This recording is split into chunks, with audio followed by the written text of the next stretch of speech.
मित्रांनो, तुमचं पुन्हा एकदा सुमिरित मराठी ह्या यूट्यूब चॅनेलवर स्वागत आहे. आजची कथा सुरू करण्यापूर्वी जर कोणी ह्या चॅनेलवर पहिल्यांदाच आले असाल आणि अजूनही सबस्क्राईब केले नसेल तर नक्की सबस्क्राईब करा. धन्यवाद.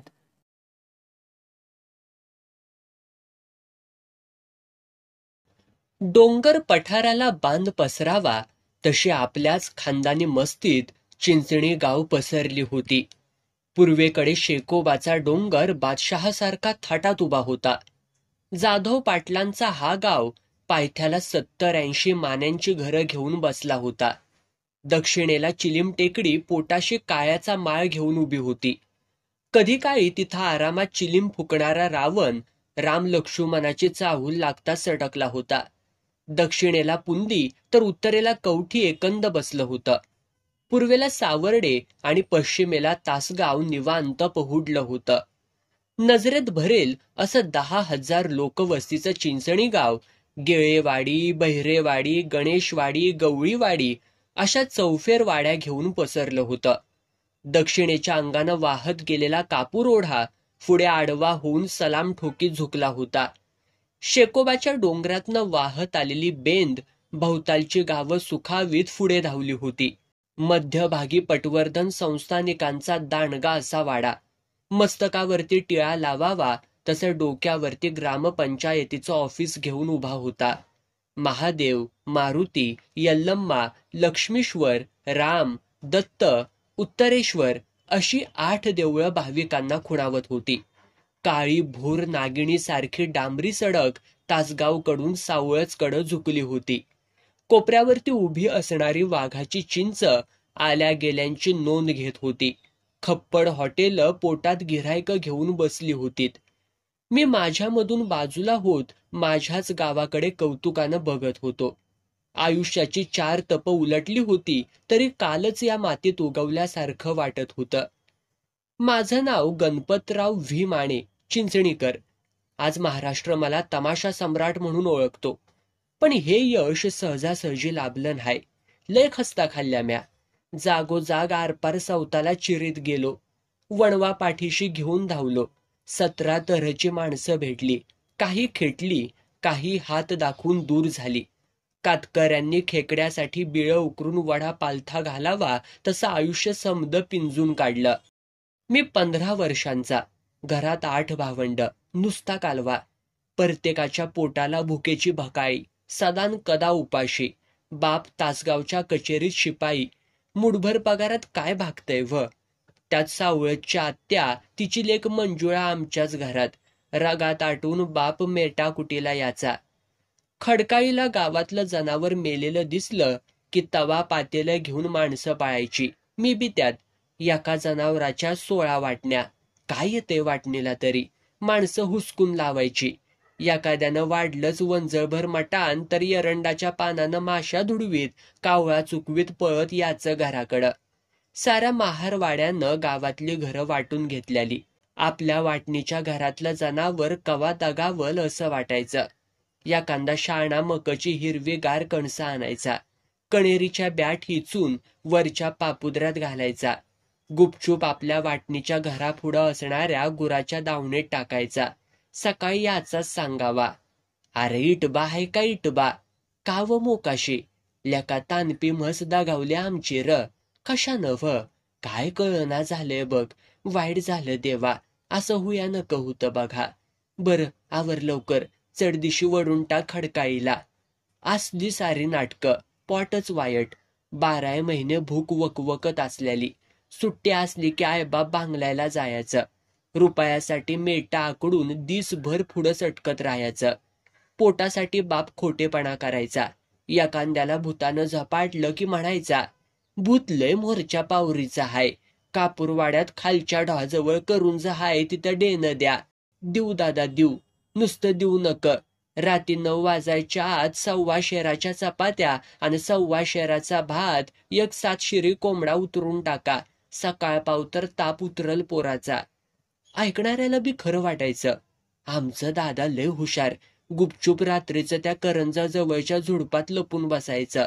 समद देणं धोत्रात बांधून झपाट्यावरती घरी याचं. 8-10 तोंडासनी पोटभर खाऊ घालायचं. मी न चुकता शाळेत जायचो बघा. जमल तसा अभ्यास बी करायचो. तसा भिवूनच राहायचो.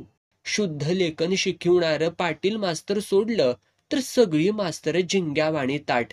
कुणी काय बोलल ते ऐकून घ्यायचं. घरात थोरला असलो तरी गावात धाकटा असल्यावाणी वागायचो. रस्त्यात पडलेली पेन्सिल सुद्धा कवा उचलून घेतली नाही. सदान कदा पोटात भ्यादडल्यालं. गरिबी वाईट. 17 लडबडी मांडगुळागत पाठीवरती वागवाव्या लागत्या त्या. एकदा सकाळ धरणं चूल पेटलीच नव्हती. घरात कोंबडीच्या चुचीवरती मारीन म्हणलं तरी दाना नव्हता. सारीच हातपाय आकडून पडल्याली. पोटात भुकन तर वारूळ धरल्यालं. म्हशीचं वलं कातडं पांघरून झोपल्यावाणी जीवातनं पार पेकाळल्याला. आतडी सुकून गेल्याली. उशाला दिवा जळत होता. पुस्तक वाचत पडलो होतो. पायशाला 2 शेरड्या मेकला हिसक मारत टवकारून बघत करा करा रवंत करत होत्या. दिवसभर चरून बी जातीच्या पोटात भूक हायच वर्ण. मध्येच दादांनी हाक मारली, गणपा, ए गणपा. काय व दादा, काय करतोयास र? पुस्तक वाचतोया. बुसडीच्या सकाळ धरणं उपाशी हायस, वाचायचं बरं सुचतया तुला. उठ, चल माझ्या संग. कुठं? चल मांडल्यावरती चालावं, उगी कुठून हाय. उठलो. सदरा घालायला लागलो तर दादा माझ्यावरच डापारलं. बडव्या कुठं, पाटलाच्या जेवायला जायचं आहे वय? चल उघडाच. पर जायचं तरी कुठं? आणू कुणाच्यातनं तरी भुईमुगाचं डाळ उपटून. बाप रे, चोरी म्हणल्यावरती हादरलोच मी. दादासनी नाही तरी कसं म्हणायचं. पडलो दादांच्या मागोमाग बाहेर. नुसताच काळोख. चिखल तुडवल्यासारखा आरगडी गिडकापीची वावरं वलांडीत लांब बेंदाडात आलो. तिथंच अंधारात तासभर थांबलो. कुठं माणसाची चाहूल लागत नाही असं बघून घुसलो वावरात. बका बका डाळ उपटायला सुरुवात. चांगलं 2 कवळं डाळ काकत मारलं. वजा आवरतया वय. वळणार तेवढ्यात मोरनं कुणीतरी माणूस येताना दिसला. अंगातनं रगात गळून गेल्यावाणी भांबावलो. लागलो पळायला. तसा तो माणूस वराडला, थांब थांब, नाहीतर दगुडच हाणीन बघ. मी थांबतोय व्हय. दादांची वाट न बघता धुमाट पळालो. घर गाठस्तवर काय मागं वळून बघितलं नाही. माझ्या बी आधी दादा घरात हजर. घेतलं दार लावून. शेंगाच्या वासानं सारीच उठून बसल्याली. आईनं चूल पेटवली. ठेवलं पाण्याचं पात्यालं. टाकलं मुठभर मीठ. चटाटा शेंगा तोडून टाकल्याता शिजायला. माती गोळा करून लावली कोपऱ्यात. डाळ टाकलं शेरडापुढं. खावा बायांनो चटाटा. मालक यस्तवर काय पुरावा ठेवू नगासा. बुरकांडल्याला डाळ सुधे गोळा करून टाकलं उकिरड्यावरती. शेंगा शिजून पोटात घालायला पहाड झाली. शेवटपर्यंत जीवात जीव नव्हता. मालक आला असता तर 4 शेंगांसाठी 10 वादाडं खावं लागलं असतं. वायट चोरी. उपाशी राहायचं पण चोरी म्हणून कवा करायची नाही असं मी माझ्या मनाला बजिवलं. मुठभर शेंगांवरती जिलबीचं जेवण जेवल्यागत जो तो झोपून गेला. दादांच्या पगारात काय भागत नव्हतं. नुसती वढाताण. मग दादा भविष्य सांगायचं. भाणामती करायचं. भूतखेत उतरायचं. बोलण्यात पटायत गडी. बघता बघता मोर्चाला भूल पाडायचं. कायच जमना तर कुणाच्या बी शिवारातनं कणसं काटून आणायचं. भाजीपाला वरबाडायचा. 9 पोरासनी जगिवताना म्हाताऱ्याची आतडी गळ्यात येत होती. मी थोरला, पण माझा तसा कायच उपयोग नव्हता. सावळची हिरा आत्या म्हणायची, भास साळा, नोकरी धर कुठंतरी बघ. मी आपला हसून घालवायचो. माझ्या वडिला परास आमच्या आजोबाचा घरात भयंकर दरारा. गडी हनुमान भक्त. मारुतीच्या देवळापुढं तासन तास एका पायावरती उभा राहायचा. एक दिवशी म्हातारा म्हणलाच आमच्या दादासनी, गणपाचं लगीन हिरीच्या पुरीवर लावायचं हाय, पण आवाज चढून बोलायचं नाही. गणप्याचं लगीन मंजुळाबरच करायचं हाय. मी बी हादारलो. नुकती कुठं 7वीची परीक्षा दिली होती. तसा बारीक नव्हतो म्हणा, चांगला 18 वर्षाचा होतो. पण लगीन म्हणल्यावरती जरा दचाकलोच. हिरा आत्या शाणी आणि लेक 150. कवा कुणाला चांगलं म्हणायचं माहितीच नाही. नवरा मुंबईला हवालदार. नव्या खट नोटा याच्या. त्यावरती यांच्या उड्या. आम्ही पावसाच्या धारेला महाग.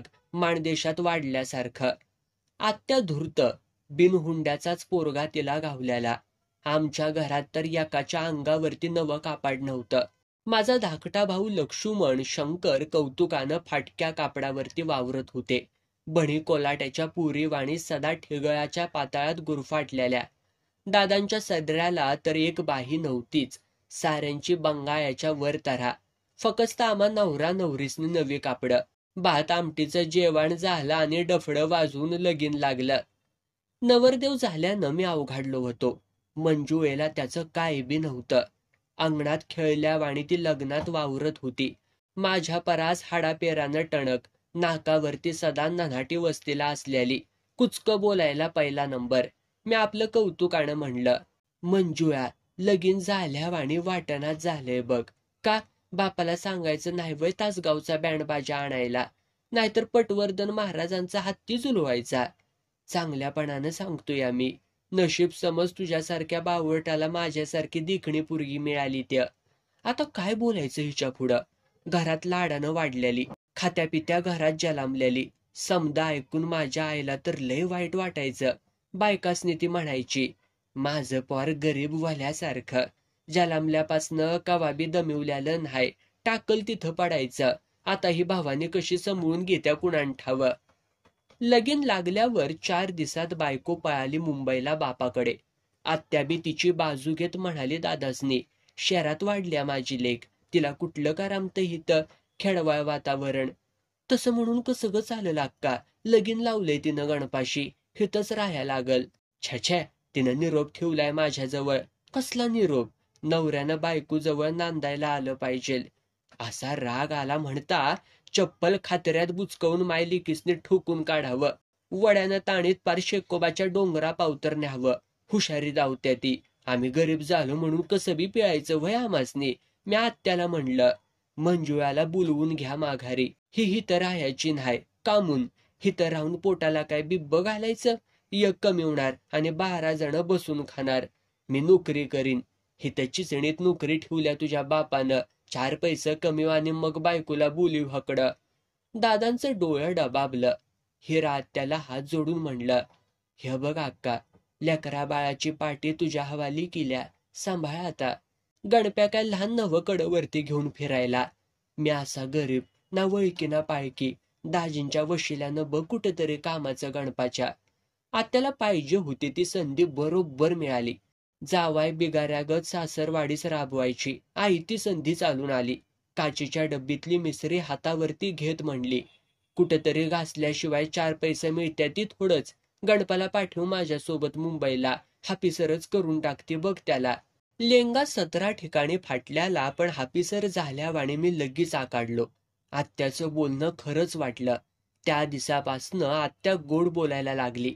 लेकीचं कौतिक करत नसता मोठेपणा द्यायला लागली. एक दिवशी तिनं गठुळं आवारलं, दादा, मी सावळजला जाऊन येते बघ. इतक्यात राखी ग 4-8 दिवस. कशाला? तरवणी पिऊन जगायला वय. दीर भाऊजाया वाट बघत असलेली माझ्या सावळजला. गणपाला नेणार होतीस नव मुंबईला तू? नीन की मोरच्या आठवड्यात.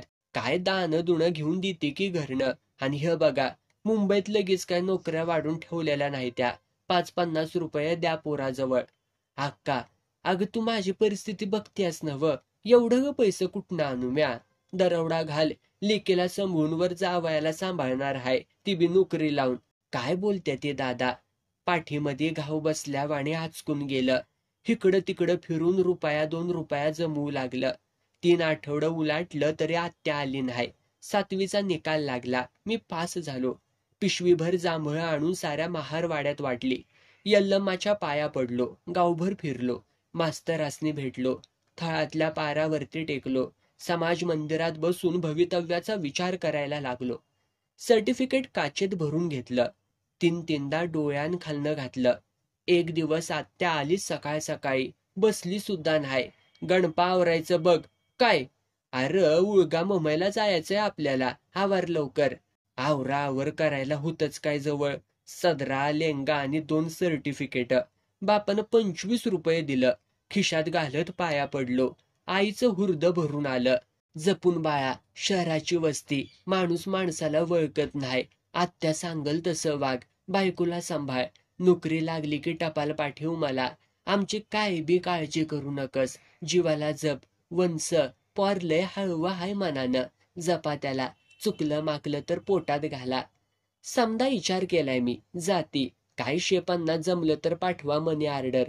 शहराची वस्ती, समदच एकात घ्यायचं, आम्ही तरी कुठवर पुरी पडणार आहेत. अक्का, जावाय म्हणून संभळू नगस, पोरगा म्हणून सांभाळ. समधी कंगाल नजरेनं बघत होती. बहिणी डोळं खोडून नेल्यावाणी बावचाळल्या होत्या. धाकट्या भावासनी तर काय कळतच नव्हतं. नाना लढाई मारायला निघाल्यावाणी त्यासनी आनंद झाला होता. इष्टी आली तसा पटकीरनं आत चढलो. एकदम मोरच्या बाकावरती जाऊन बसलो. आत्या मागच्याच बाकावर टेकली, तिथनच वराडली. हे मुडद्या, बामणावानी बसलायस वय मोर जाऊन, ये माग, नकले वाफवर आल्यावाणी करूस. मला बी लाजल्यावाणी झालं. 10 माणसात पान उतारा. मुंबईचा आनंद तर कुठल्या कुठं पळाला. मी खिडकी गाठून आत्याजवळ बसलो. कापूर ओढ्याकडे बघू लागलो. उन्हाळा असल्यानं पाणी बेताचंच होतं.